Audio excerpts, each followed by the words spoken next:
Alors, dans cette vidéo, je vais faire le commentaire de ce Perplexus niveau épique et dire ce que j'en pense. C'est l'horreur. C'est, je sais pas, le précédent, je m'étais plutôt bien débrouillée et celui-ci, c'est vraiment, vraiment très difficile.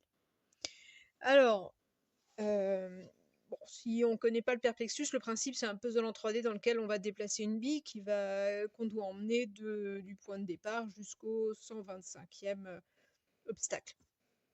On a les petits obstacles qui sont numérotés, comme on le voit ici, le 80, ici on a le 113. Tout ça, évidemment, sans faire tomber la bille. Ça paraît pas si compliqué que ça, mais ça demande beaucoup de patience et d'habileté. Alors, il y a différents niveaux de Perplexus. Celui-ci est vraiment difficile pour le coup. Enfin, moi, c'est mon point de vue. Le précédent que j'ai essayé, il m'a fallu 3 heures pour le plier. Celui-là, non. Alors, une particularité de celui-ci également, c'est comme il est très difficile, on a des chemins d'entraînement. Ici, Practice C, qui va permettre de pratiquer la fin du parcours. On en a d'autres qui sont accessibles sur les côtés. Alors, voilà, ici, par exemple. Alors, je vais remettre sur le socle pour pouvoir montrer. Alors, attention, le socle, il est dans le bas de la boîte. On peut vite le mettre à la poubelle.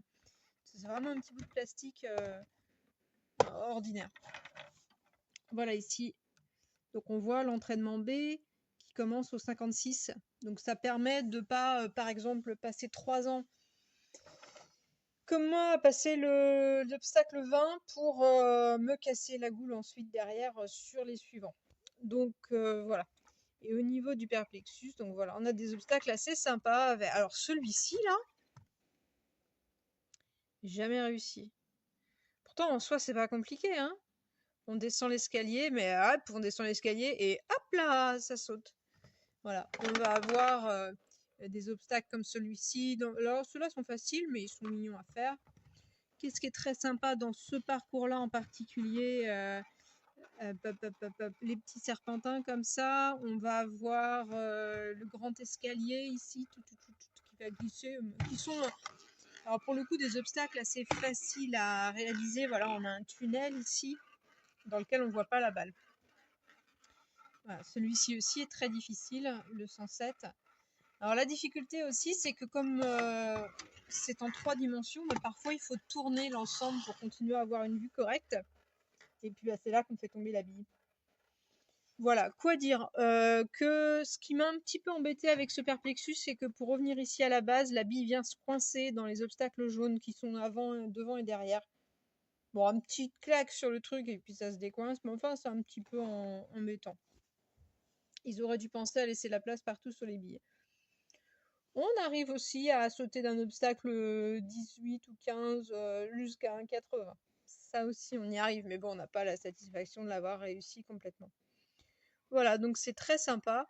Franchement, c'est un beau jouet de patience qui convient à la fois aux enfants et aux adultes. Alors, ils mettent à partir de 10 ou 11 ans, je crois, un truc comme ça, c'est normal, hein. Il faut avoir une certaine dextérité pour maîtriser la bille.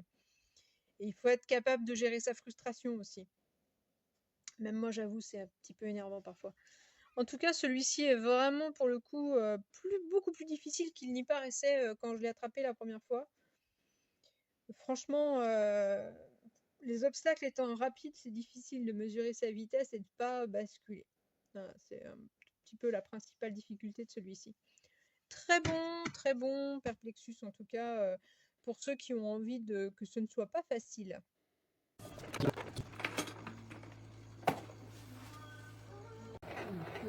दिखा ये पार्ट सी निकला हुआ है हिल है